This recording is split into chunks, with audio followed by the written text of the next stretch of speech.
Today on CTA Live, we're going to be talking about your absolute must-have, can't live without. I can't do my job if I don't use these tools and apps. And it's all coming up right now.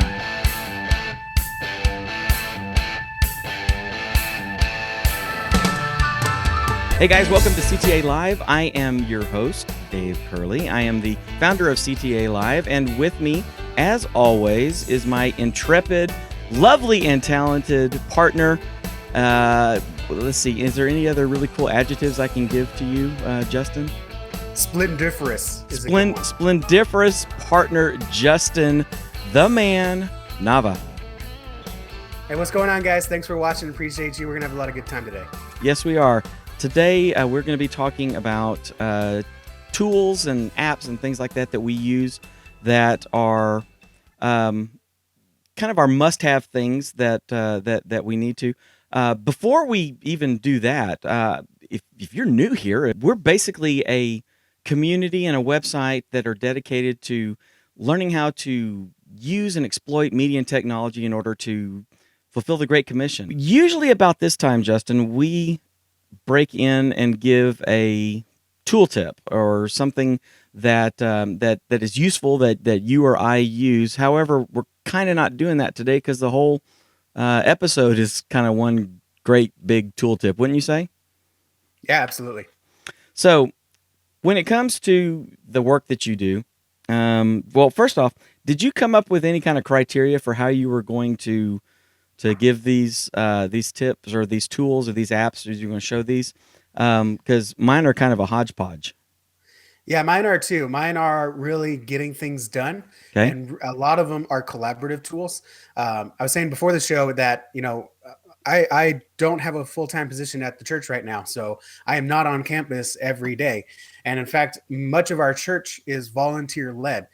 We're a church of about 250, and we only have right now 3 full-time staff. And for some people that might say, wow, that's a lot of staff. And I know for other churches like my previous church, they would say that's not a lot of staff. We have typically 2 full-time pastoral staff and then 2 full-time administrative staff. We're down one, our lead pastor, so we're in an interim period. So we have multiple ministries that are volunteer-led, including our children's ministry. So a lot of the tools that I'm going to share today are collaborative because we're in a lot of different places, and a lot of our ministry leaders are, bivocational or just, part-time ministry leaders, Right. or just during their volunteer time. So the tools that I have here are kind of what keep us together, keep us gelling together throughout the week, because we don't see everyone every day. And my first church job for 10 years, I was on campus, and everyone that led a ministry was on campus every day with me. Right. And so we would just walk down the hall and talk to each other or give each other a phone call. We really didn't need tools like this. But this new world that I'm in of not being on campus is brand new. So I've had to find tools to really help us help each other out and help us communicate and do ministry well. So that's what I got today. Okay. Well, let's get into your first one. What do you got? So my first one is a little bit like your first one, but I like that I get to go first because mine is predominantly free and available to just anyone, and that's called Google Keep. And you can get there by going to keep.google.com or just Google or just search Google Keep. And what it is it's really simple. It's a note-taking app. There are many note-taking apps. In fact, Dave has one that he's going to share that I used to use, but I really like Google Keep because I use a variety of devices. Like I said, I'm at church one day, I'm at my office another day, I'm at my home office another day. Other days, I'm just working in the living room because my wife's in our home office doing school stuff. So I'm across multiple devices, and I need to sync my notes, my memories, my ideas. I need to sync them across a bunch of devices. Just in those different instances, I'm talking about 5 devices. And I work out of my Google account a lot. So Google Keep was kind of a natural first step for me to try. I like it because it's basically just a notebook where you can have multiple pages of notes. It's super simple. A lot of note apps go really complicated, and that's not a bad thing. But if you haven't been able to tell, I am a simple guy. I just like things that work. And so Google Keep just works. I take a note on my phone and I can get it on my computer at home. Or I take a note on my phone, I can walk across the room and I can see it on my iPad. You can have just unlimited notes. You can pin notes to the top. So the super important notes that I use every day, like for example, my different Instagram hashtags that I have keeping in my notes. I have those pinned to the top. So every day when I do an Instagram post, I can just go into my Google Keep, go to the very first, it's almost like a sticky note, and just copy my hashtags and throw them into Instagram. So they're really easy. And if I need it, the app is fast. It's right on my phone. I just pull it up, start typing a new note, and it's super simple and it syncs everywhere. And then, of course, you can also share notes. So if I have some sermon notes that I want to share, and uh, you know, uh, our administrative assistant says, or our pastor secretary says, hey, what are you posting to social this week? I can just copy the notes that I have already, because I'll kind of just jot down some ideas during the sermon. I can just send those to him and say, hey, check these out. These are kind of 5 posts I have from the sermon this week. And so he can kind of say, okay, so we do have 2 announcements. I see you kind of have a lot of stuff already picked out, so let's just do one. He can add a quick note, and then it automatically syncs with my Google Keep. So that's my first tool, just keeping my ideas all together. If I ever have an idea like, oh, I need to talk about this with Dave, I'll just jot it down right there. And then when Dave and I have our meetings, I can just say, okay, what else did I need to talk about? And I can actually just pull it up and do it real quick. I'm one of those guys that I cannot rely on past Justin or sorry, I cannot rely on future Justin to remember what I'm past Justin is thinking. Right. Yeah. So if I don't write it down right now, I'm going to forget it. So that is a lifesaver for me. I basically live out of my phone, and Google Keep is one of the most important apps that I use. It's Awesome. super simple, but it works. That's my first pick. Awesome. I use that as well. I use it for mainly for checklists and things like that. That's what I dominantly use it for. My first one is similar to Justin's. It is called Evernote. Evernote is a freemium app, so you can start using Evernote for free, or you can pay a few dollars a month and get more ability with it. Not necessarily the note taking ability, but the ability to like use storage and stuff like that. The whole idea behind Evernote, the idea that they came up with was basically let us be your brain, let us be your memory for you. And they designed the app so that you could just basically take any kind of information that you have and toss it into your Evernote trunk and maybe tag it by a certain like bills or ideas or blog posts or just whatever. And then when it comes time for you to retrieve that information, you could either search on something that is in that information, like in the body of an article or something like that, or by the tags that you use. So if you're like, one of the things I use Evernote for is when I get a piece of software or get a subscribe to a service or something like that, I will go in there and make a note and put in my username and the password and maybe the link to download the app, and a few other pieces of information like that. So let's say I want to, I need to install ScreenFlow on my laptop, and so I'll go. It's like, what's the password for my ScreenFlow account? Okay, well, I'll just log into Evernote, go in there, and type in ScreenFlow, and all of a sudden, any of the notes that have the word ScreenFlow in it come up, and it's like, that's the one right there, and I'll copy it and paste it in and continue moving forward. It's really cool. What's neat about Evernote, and I'll show you. Let me change over here.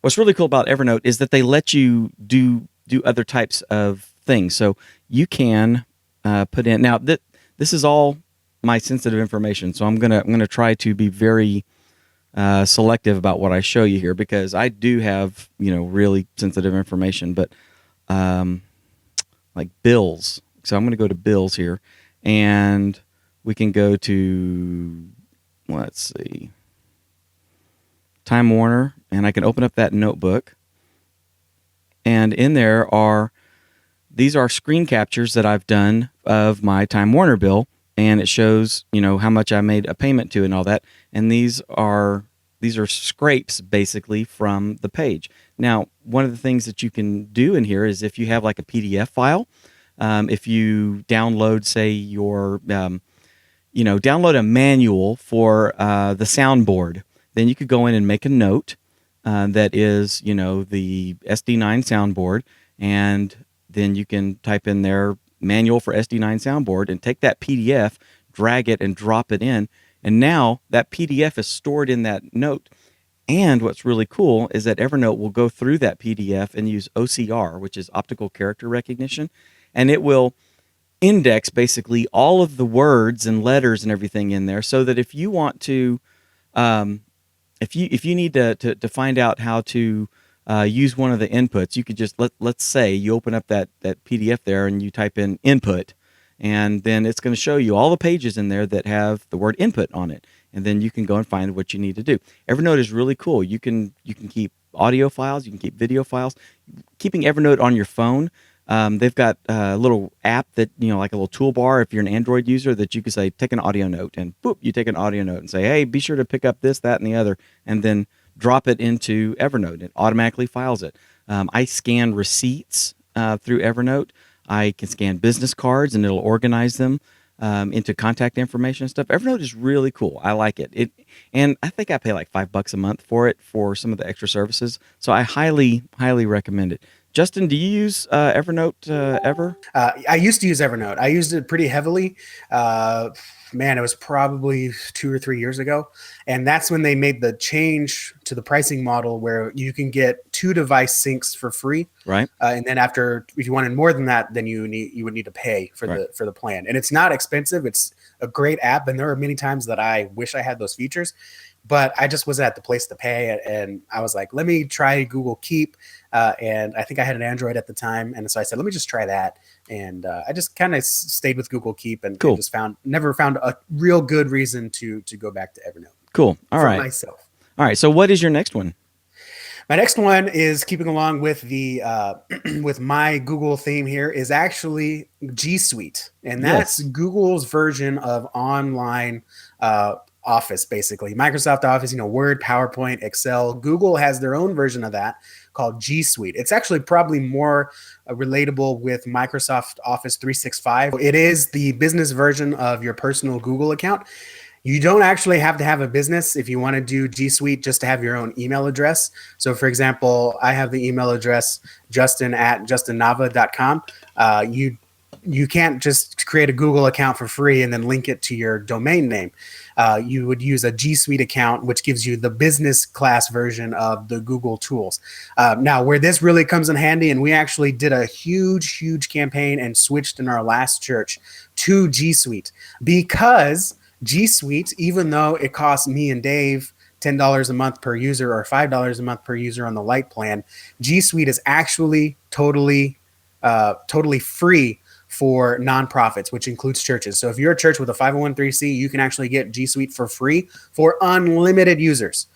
So no matter how large your church is or how many volunteers you want to bring on, that you want to have, say your verticalchurch.org or whatever. If you want to have, an email for your committees, you want to have an email for your staff, if you even want to have an email for your volunteers, your really important volunteers that you want them to have your own email, you can create a separate email box for each of those.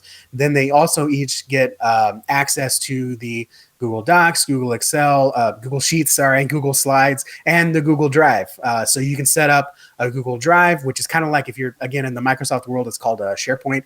You can set up a team drive and share files across with one another. You can create internal sites. I guess that's more like a SharePoint with your team.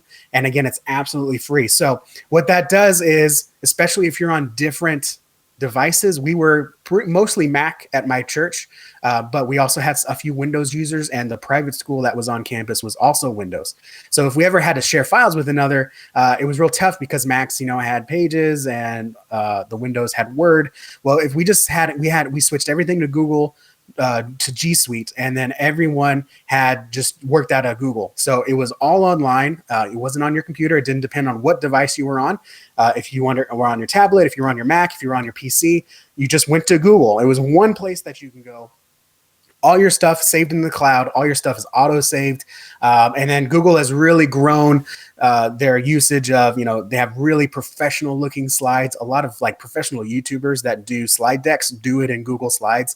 Sheets is amazing. It is a little pared down compared to Excel. So if you're doing advanced accounting spreadsheets or whatever, it may not be a right fit. But if you're just me and you're just keeping track of attendance, or you're keeping track of ministry numbers, Sheets is a super easy way to do it in there, and a super easy way to share it. Because again, it's all in the cloud. So if you share an Excel sheet or a Google sheet, so for example, our ministry numbers, and I send it out to ministry leaders, they can actually open up the browser, go to the sheet, and then just change the number. They don't have to save it. They don't have to change the number and then email it back to me. It's all live. Everyone can edit it at the same time.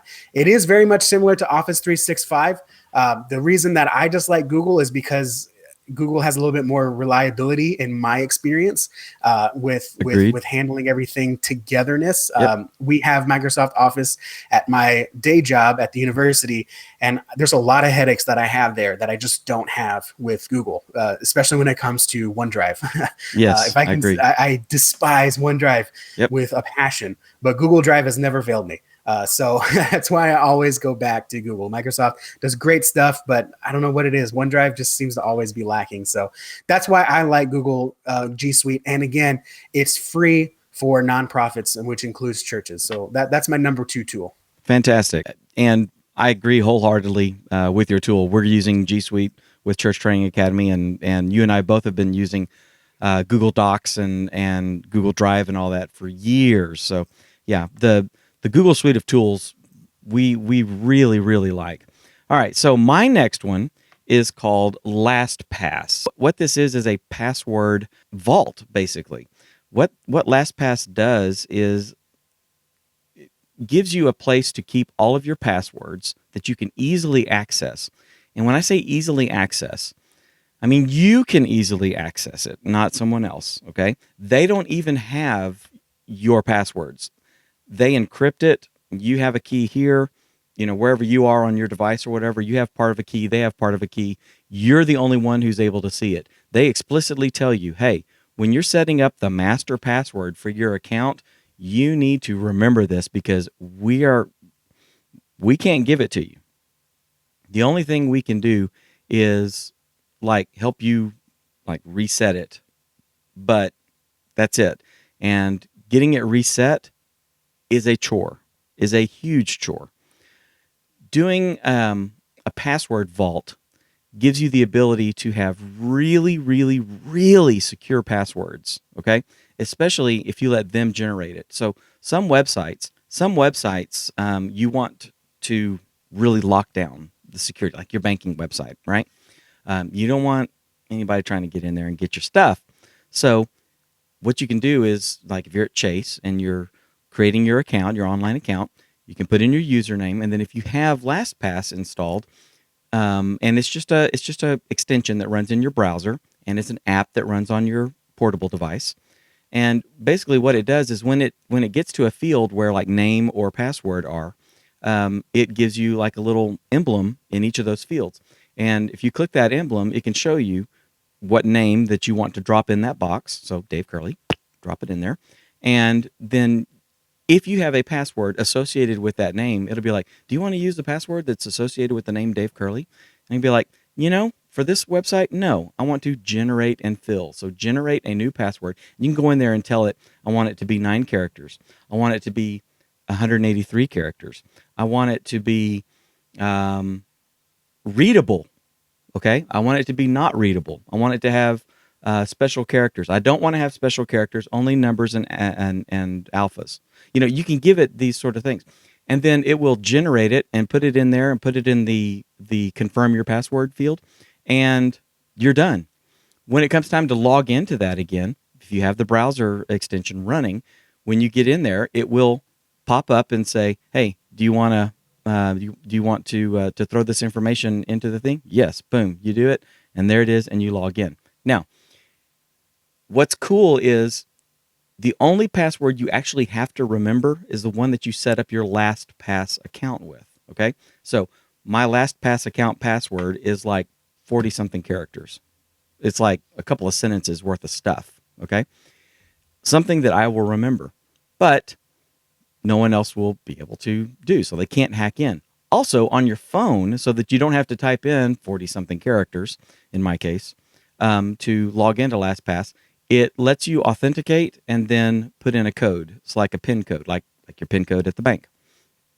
So on your phone, you can just type in your PIN code, and boom, it's available, and you can browse through your vault, change passwords, do all sorts of stuff. Highly recommended. LastPass is really, really cool. Justin, do you use LastPass? I do. I actually just started it. I finally bit the bullet at the beginning of this year, and I have not regretted a single moment of it. It's great. Their free service is great. Their paid service is even better. I haven't invested in the free service yet, and the paid service yet. It's cool. So, tell me what's your next one, sir? So my next one is really getting down into the getting stuff done, and this is Trello. Now, the Trello is a very basic, but also very useful. Again, it's simple to use, and that's what I like about it. It's a very useful organizational tool to write down either your projects or your goals or just things you want to get done in a visual format. Because I'm a visual guy. I like to get. I'm actually really a tactile learner. If you want to get into the nitty gritty of it, and so I like to be able to see things, to move things, to have actual interaction with what I'm doing. And Trello gives me the way to do that with the things that I need to get done. So what it is, it's a graphical layout where you create boards, kind of like a pin board, but you have multiple boards, and so you can pin different items, different objects to each board, and you define what those boards are. So if you're not following me, let me tell you what I use it for. I use it for lists of things that I need to do. That's one board. Things that I'm working on now, that's another board, and then things that I'm done with or maybe need to be reviewed. And I can start. I just put everything under the things I need to do. So if I think of something I need to do, oh, I need to do a website audit. I'll pin it to that board. I need to have a meeting with Dave. I'll pin it to that board. I need to finish the fifth lesson of the website course. I'll pin it to that board. And then when I decide that, okay, what am I going to do next? Right now, I am working on a website audit. So I move it over to the things I'm doing right now. Hmm. And that way, if I start the website audit and then I get distracted or my daughter needs me or time's up and I'm not done, it stays right there. So when I come back home or come back to my computer, it may be hours later, and I am notorious for starting a whole new project. And so if I'm not careful, I'll have like 5 projects going on at the same time, and I'll forget about one because I started it and never finished it. I'm terrible with that. What Trello does is I can go back to Trello and I can say, oh yeah, I am working on that website audit. And so I can just pick up right where I left off. It's also collaborative. You can share with teams. Dave and I use it, and we have different ideas that we put in there. We have actually boards for ideas. So we just put ideas under each board, ideas for the website, ideas for courses, ideas for blogs or podcasts. And then as we knock it off, we just check it off. We don't actually move it over somewhere else. We just kind of check it off. It's done. And so it's a really graphical way to organize what I want to do and get done. There's other ways to use it, but honestly, I haven't used it that way. Maybe Dave, you have Yes, I a have. different way that you use it, but that's really what I use as a tactile way to organize my thoughts, organize the things that I need to do. Hmm. And then it helps you just get things done. It does. Trello is great. I've used Trello for years. It's one of the things that's neat when he's talking about a tactile thing. Trello has boards, and those boards have cards, and so you put these cards. So if you want to think about it in an analog thing, it would be like if you had a bulletin board and then you had a bunch of index cards. And so this bulletin board is going to be the get our website put together. So what does that involve? That involves coming up with the pages. So we are going to have a column that is going to be pages. So for the about page, for the home page, for the the sermon archive page for this, and then you can go into that card and you can assign it to certain members of the team. Like Justin's going to be in charge of building out the homepage, and then let's say we have a document where we have written out the text. Trello interfaces with, say, Google. So I can go into Google Docs and I can write out the text that I want to have on the homepage, the marketing text and stuff, and I can put that all in there, and then I can attach it to the card for the homepage in Trello on the website board. And then when he goes in there, he can say, I've been assigned to this, okay, and here is the document with the text, and I can do that. And then he can add checklists inside that card. All that sort of stuff is really cool. We used to use this back in my Geek Beat days for doing projects and scripts. So we would have a week's worth of scripts, and each show, Monday, Tuesday, through Friday, we would have what the topic of the show is. We would have the script in there, and then we may have some notes or something for something special that needs to be done for that episode of the show. Anyway, Trello is really great. It really is. It's a very, like you said, tactile way to do it. Um, I want to show you my next one. Do you guys, Justin? Do you use PDFs, I don't. I really don't. you don't. I keep like I said, I keep everything in Google or Google Suite. So I You, really don't use PDFs unless I need to make something that I want to make sure no one can edit. right. So Well, I'm going to break that for contracts you. or invoices, those I will PDF out. But other than that, I really don't use PDFs. Well, okay, but well, like our books and stuff, we definitely use PDFs to make our Oh books yeah, and for sure. such. Yeah, yeah. Because we don't want you to edit it, Right. right? So, if you guys don't know what PDFs are like portable. It stands for portable document format, and they are basically digital documents. Okay, so let's look at it this way. If you've ever read an ebook on Kindle, that's basically a glorified PDF. What that is a digital book, a digital paper. Um, the thing is, though, is that there are times when you need to, like, if if somebody sends you a W-9, or you have to fill out a W-2 for a contractor. If you're a part-time church member and you're on a contract or something, and so the secretary emails you a W-2, please fill this out. Well, if it's a PDF, it's like, okay, now I got to print it, and then I'm going to fill it out and then scan it and email it back to her, or then take it to her and stuff. You can actually do that using the software I'm going to show you. It's called Kami. So Kami. So if you go to web.kami, KAMIHQ.com, it is a plugin for Chrome, and it is fantastic. What Kami lets you do is, I'll show you. Here you go. Here's our. Oh, it scanned it. That's awesome. Here is our gear guide. Kami, for me, I've set it up so that it is my PDF viewer. So if someone emails me a PDF in Gmail, then I can click on it and it opens it up in Kami. From there, I can save it to my Google Drive, or I can save it to the desktop, or they actually have storage that you can save it in there. One of the things that is really cool about it is it lets you do things like signing. So if I get a contract from my lawyer and he needs me to sign it, he can send it here, and then I can sign it, or I can mark it up if I want. I'll show you just really quick. If I needed to, add something to here, I could do it. I could say, this logo needs to change, and if I want to go down here and take these words are really important. Okay, there you go. You see, you're able to make changes to the PDFs, which typically are not meant to be changed. Okay, you can actually, I want to say in this, can I actually change the text? There was one I was playing with that would actually let me change the text, but this one doesn't. But I can put in a note, yo, and then when you're done, you can save it. But the idea is to be able to mark up, sign, make adjustments, things like that to your PDFs. And it's just a great PDF viewer. I really, really like it. It interfaces with your Google account, so you can sign in as a Google member. And then basically, when you have a PDF in your Google Drive, you can just right-click on it and choose Open with Kami. And there you go. So have you even heard of Kami? I have not. It's awesome. It's That cool. sounds awesome. It is. I love I'm it. gonna add it to my Google my G Suite. I'm gonna add that. My last one, or my second to last one, is Slack. What Yeah. is Slack? It's a messenger tool for your team. So we have our texts, we have our emails, and oftentimes, especially when you're a volunteer, you have church stuff coming to your personal email, and you have personal emails mixed in with it, or you're getting church texts or business texts to your your text, and you have personal stuff coming into there. Well, and it's hard to keep those things separated. I'm the kind of guy that likes to keep things separate. I want my business stuff in one place, and I want my personal stuff in one place. That way, if I'm on vacation or whatever, I don't have anything interrupting, or if I'm just on break, I just take a step back and say, hey guys, I need a couple of days off. I don't have anything interrupting my personal stuff. And for that, a great tool to keep it separate, but not only that, just keep everything organized, is a tool called Slack.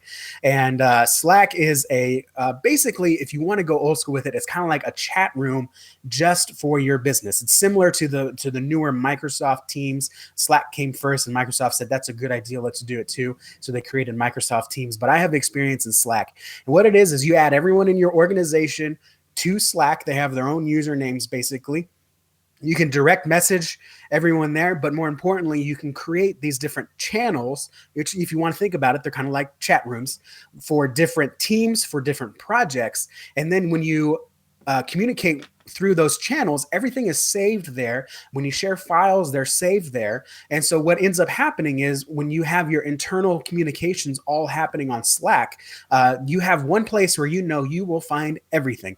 So if someone, if you can create a channel for example, women's ministry, and have the women's ministry leaders in there, along with maybe the communications director, maybe the administrator. You can even make the pastor a default member of all the groups if you want, if he needs to be kept in the loop.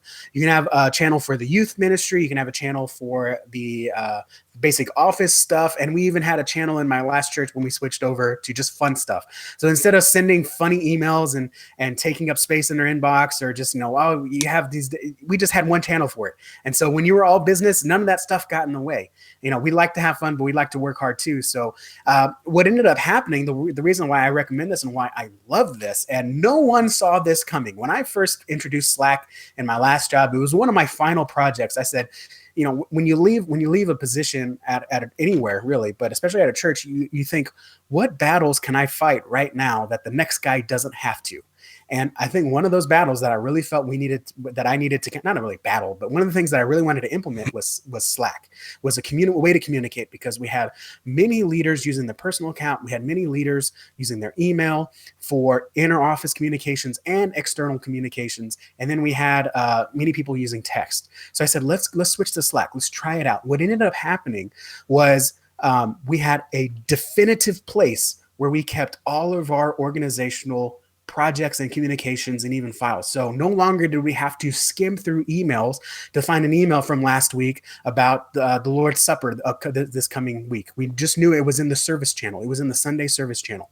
We no longer had to go through emails and say, where's Lewis's email, or where's his text, or how did he send it to me, right? Sometimes you're like, did you text it to me? Did you email it to me? I don't see it. Where is it?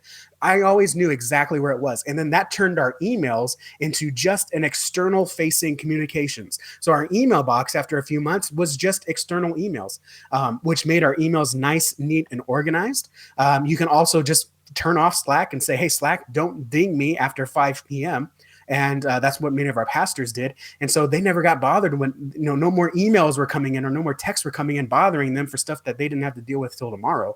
But they still use their text for emergencies, but it was a nice way to organize it and keep it separate. And if you're a church that says, hey, 5 o'clock, you need to take time for your family, or on Fridays you're off, don't think about church, or Mondays or whatever, that's a great way to kind of separate that out from your personal stuff. And also a great way to just centralize your internal communication. So you're no longer saying, how did you send that file to me? Did you email it? Did you drop it in the share drive? Did you text it to, how did you send me that picture or whatever? It's all in one place. And so that's a huge one for me. That one really changed the way we talked in my last church job, and it really organized everyone and put everyone on the same page. In fact, we had one holdout. We had one guy that said, I'm retiring in 6 months and I don't want to learn a new software. And we were like, that's cool. That's cool. And even he told me before he left, he's like, yeah, there were some times that I felt left out because I wasn't a part of, everyone knew, okay, got to email Phil because he's not in Slack. And he knows, he knew it. He knew it too. He was retiring. So we were just like, yeah, that's fine. We showed him some grace. Write it down with a Sharpie and take it and put it on his desk. That's right. So Slack, I went a little long on that, but that's because I really like that. Yeah, Slack is cool. I've been using Slack off and on for years. We used it a lot with GeekBeat. We did that. In fact, we actually implemented it as a premium thing for viewers, where we had a Slack channel where the viewers could all interact with us and with themselves and stuff. And it was really neat. We kind of used it as our chat room for our live show, which was really cool too. Yeah. My next one is may not be completely applicable depending on what your job is in the church, but for me, it's an indispensable tool because I'm a creator. I'm creating content on a regular basis. It's called Awesome Screenshot. Okay, so Awesome Screenshot, and I'm gonna let me go somewhere. I'll jump over to Facebook. How about that? Let's see what's going on Facebook. Okay, so on Facebook, let's say there's this little thing here, this happy friend anniversary between me and my buddy Clint. Let's say I need to do something with this, whether I need to put it on a slide for church or I need to email this to somebody or do whatever. The contents of this screen here, basically, I need to capture as a screen capture and then do something with. Awesome screenshot, and it's right up here. It's this little extension that runs in Google Chrome. I click on it, and then I choose how I want to capture the screen. So I could capture the entire page. Now, if I did it with Facebook, it would take forever because it would just keep loading page. So what I'm going to do is I'm going to do capture visible part of the page, which means what you see on the page will get captured. I'm going to hit it, and boom, there it is. Now, if I need to, I can mark it up. It's got some tools that let me say, look, here we are, and look, here you are again, and there you are with the pencil up your nose. And then I can hit done, and there's the image, and then I can save it, I can copy it, I can print it, what have you.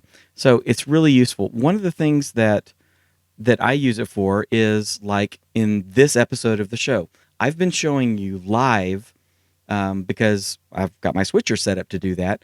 The tools that I'm using, Justin's tools, he's not sharing his screen. So the times that I'm showing you the tools that Justin has been using, then these are screen captures that I have done using Awesome Screenshot.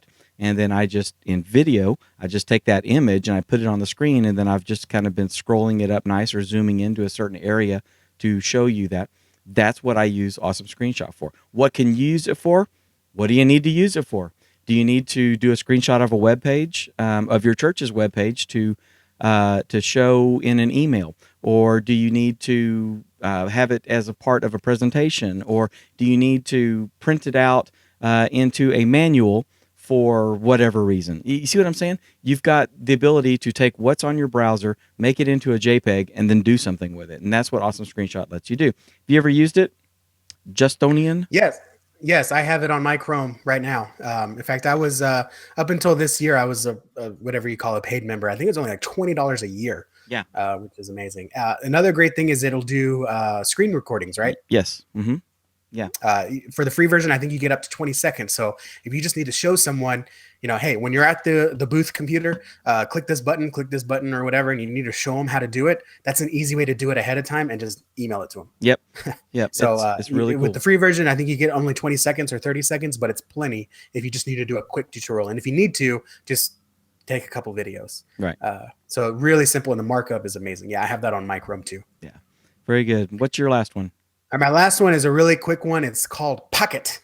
Pocket. I like Pocket. As in, hey, you dropped your pocket. That old prank we used to play. Yeah, and the website is actually getpocket.com, I think. Let me double check that. But basically what Pocket is it's kind of like a save to read later tool. Yes. So if I come across an article, and I'm sure we've all been there, we have projects going on. I know I have things that I need to take care of during the day at that time. But I always have my Twitter feed open, and I see an article come by, or maybe an email comes in and says, hey, check this out. I think this would be good for us to try one Sunday. I don't have time. I need to focus on what I'm doing. So I will save it to Pocket. Pocket is a place to save anything that you want to read later, basically. And it's a Chrome plugin. They have an app as well, so you can just if you're on your phone and you see a Facebook article and you're like, this sounds really great, but I'm not in the mood to read something for work. Again, you can save it to Pocket, and when I come in the next morning, it's on my Chrome browser, and I can just read it then. So it's a great way to save what you're doing or what you want to read for later. But also a really cool tool is you can use if this then that, or another tool that will take some automation, and you can actually use Pocket to create a curation depository.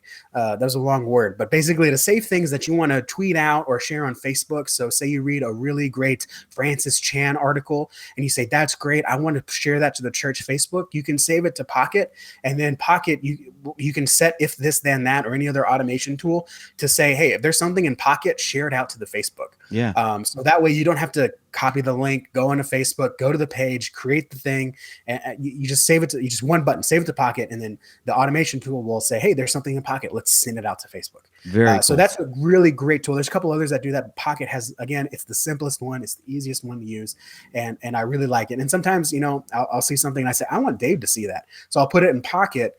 Because it's like 10 o'clock at night. I don't want to message him at 10 o'clock at night with something that can wait till tomorrow. So I'll put it in Pocket so I don't forget it, and then I can just send it to them later.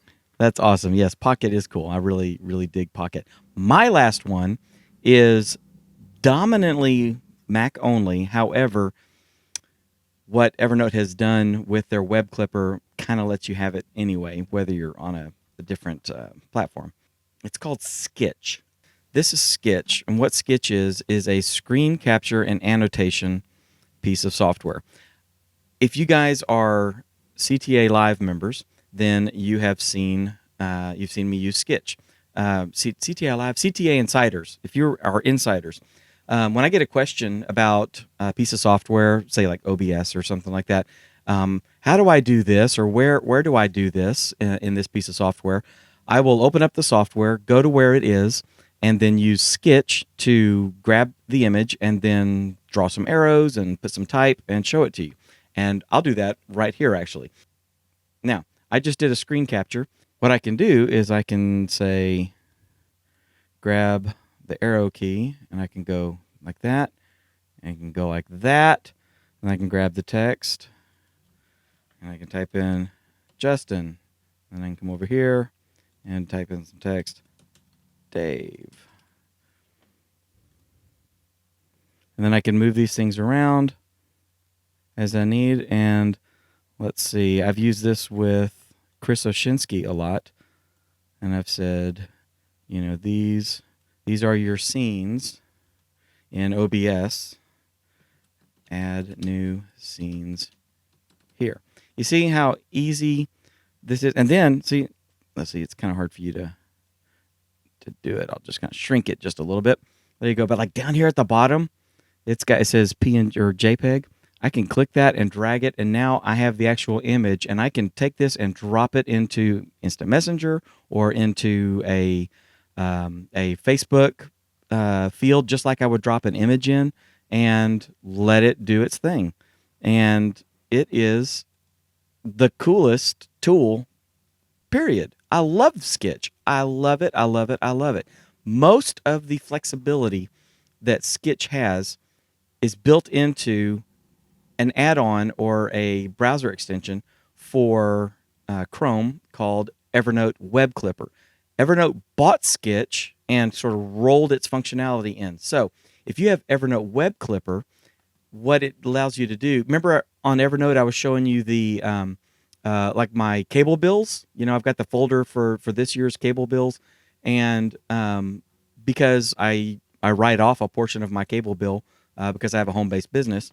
What I do is after I pay the bill and I get the little summary there at the end, I use Evernote Web Clipper, and it basically takes everything on that web page, turns it into an image, and then saves it and files it in Evernote for me.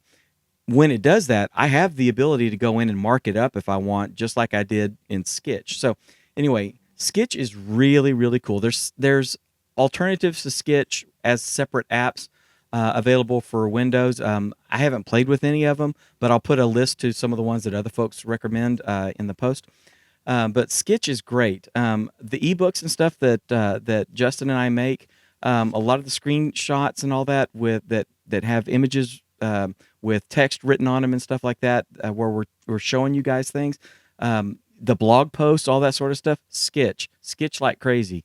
That's what I'm using. So if you're on a Mac, grab it. It's awesome. You ever use it? I have not, but actually watching you use it makes me want to use it, because I realize it's what a lot of my favorite bloggers are using. Just seeing the stroke that it puts on, Yeah. the arrows and the letters, I realize, oh, that's what Neil Patel is using. Now I really want to use it because I see you using it, and I use a different app right now, but it's a paid app. So I definitely want to experiment with Skitch and see how it compares. One of the things I'll show you real quick. One of the things that I like about Skitch is it integrates with Evernote. So everything that I do automatically gets thrown into Evernote. So if I go into Evernote, which I'm not going to right now, but if I go into Evernote, I'll see every single one of these. But what's really cool is everything that I've done in Skitch shows up in here. So, I needed here's something. I needed an image of me that I was using for a thumbnail or something. So I went into the video, found a good part where my eyes were both open and my mouth was almost not doing something weird, and just grabbed it and dropped it in here, and now I have this image that I can use. Um, Various and sundry things that I've done over the time is all right here, and I can come back to it. So there have been times when Justin says, "How do I use this?" or "How do I do this?" or something. It's like, you know what? I showed how to do this a while back, so I'm just going to go grab the image here, and I'll just drop it into the chat for Justin. Anyway, Skitch is awesome, guys. I really love it.